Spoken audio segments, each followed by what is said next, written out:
ദേവീ ശരണം അമ്മേ.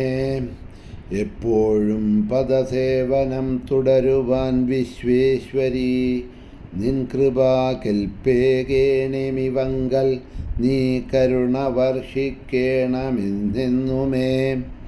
ഇപ്പാരിൽ പരമേശ്വരി കനുവ് നീയേകാകിലോ തൃപ്തനായി നിൽപ്പാനുള്ള മരുന്നു ഞാൻ കരുതിയില്ലമ്മേ. പരം മേ ഭയം. ദേവീ ശരണം അമ്മേ. സുപ്രഭാതം, ശുഭദിനം. എല്ലാ ധന്യാത്മാക്കൾക്കും പുലർകാല വന്ദനം. ശ്രീമദ് ദേവി ഭാഗവത നിത്യപാരായണ പരമ്പരയുടെ ഇന്നത്തെ സത്സംഗത്തിലേക്ക് എല്ലാ സജ്ജനങ്ങൾക്കും സുസ്വാഗതം. ഷഷ്ഠസ്കന്ധത്തിലെ 31-ാമത്തെ അധ്യായം ആണ് നാം അവലോകനം ചെയ്തുകൊണ്ടിരിക്കുന്നത്.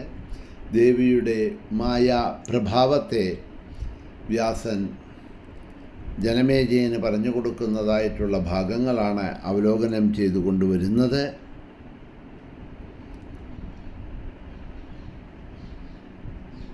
തതോ മായാ വിശിഷ്ടാം താം സംവിധാം പരമേശ്വരീം മായേശ്വരീം ഭഗവതീം സച്ചിദാനന്ദരൂപിണീം.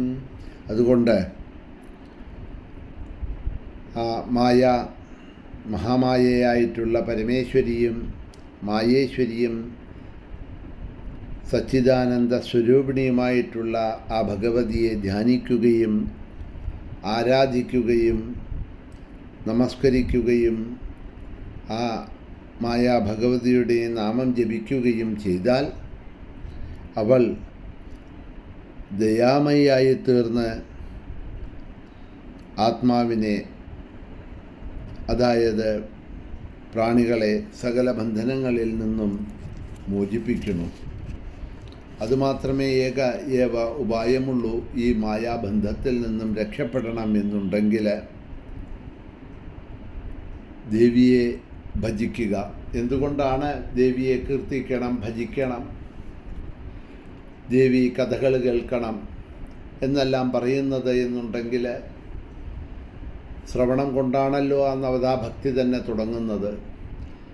ദേവി കഥകളെ കേട്ട് ദേവിയിൽ ഭക്തിയുണ്ടായി ആ ദേവിയെ കീർത്തിച്ച് ഭജിച്ച് ആ ഭക്തി പടിപ്പടിയായിട്ട് വളരുന്ന സമയത്ത് ദേവി നമ്മളിൽ കരുണയും കൃപയും ചൊരിയുന്നു.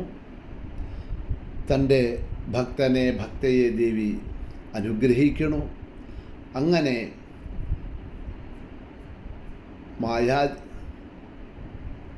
മോഹിനിയായിട്ടുള്ള ആ ശക്തിയായിരിക്കുന്ന ദേവി അനുഗ്രഹിക്കുമ്പോൾ, പ്രസാദിക്കുമ്പോൾ മാത്രമാണ് നമുക്ക് ആ മായയെ തരണം ചെയ്യാൻ സാധിക്കുന്നത്.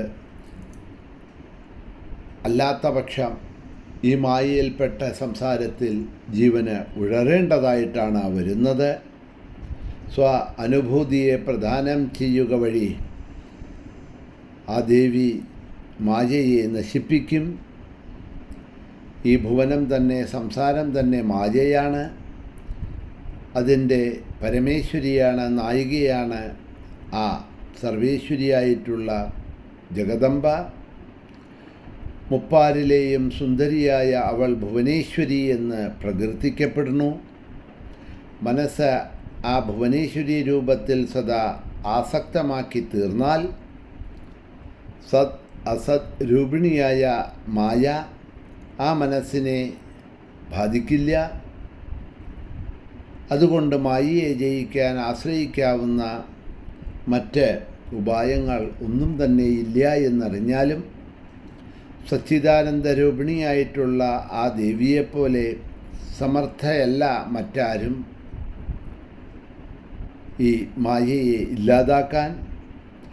തമസ് സമർത്ഥമായി വരുന്നില്ല എന്നുള്ളതറിയാമല്ലോ. അതിന് സൂര്യൻ, ചന്ദ്രൻ, അതേമാതിരി തന്നെ വായു, അഗ്നി എന്നിവരുടെ പ്രകാശങ്ങൾ വേണം. അതിനാൽ സ്വപ്രകാശ സ്വരൂപിണിയും മായേശ്വരിയുമായ പരാശക്തിയെ മായാഗുണങ്ങളിൽ നിന്ന് നിവൃത്തിക്കായി അതിപ്രീതിയോടുകൂടി ഭക്തിയോടുകൂടി ആരാധിക്കണം.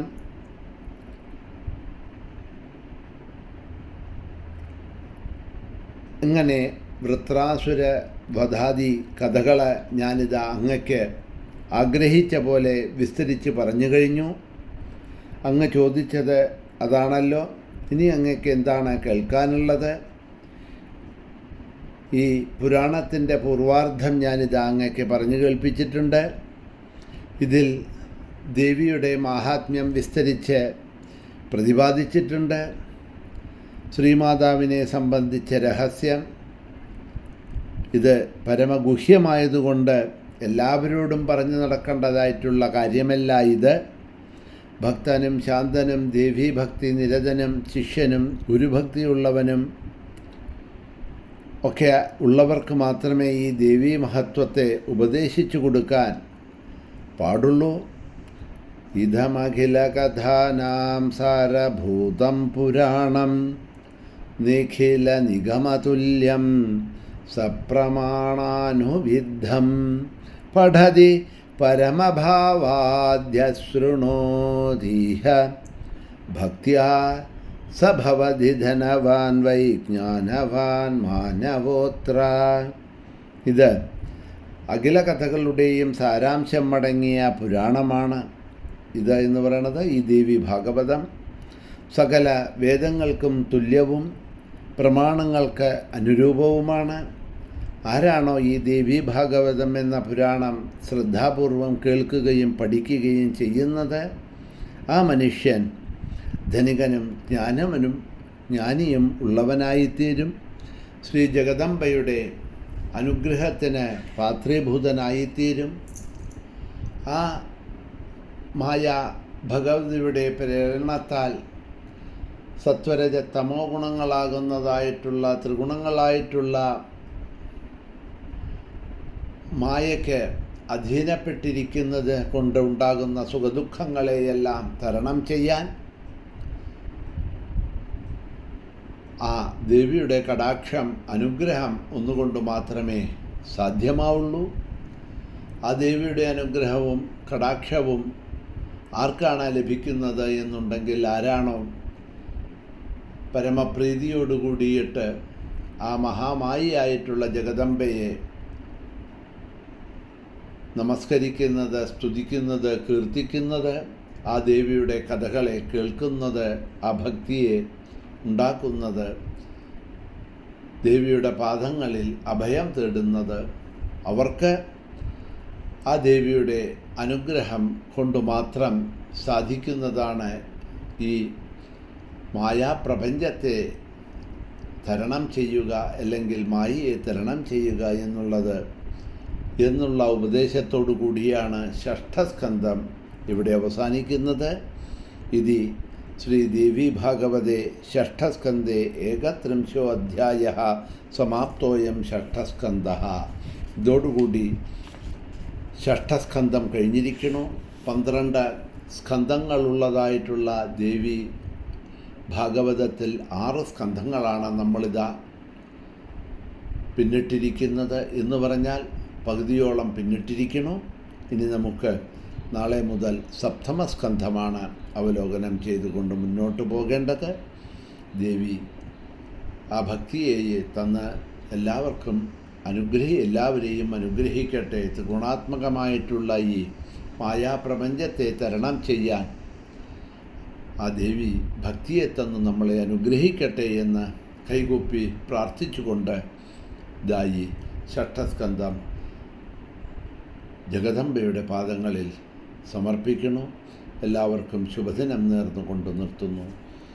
ശ്രീ മഹാദേവ്യൈ നമഃ.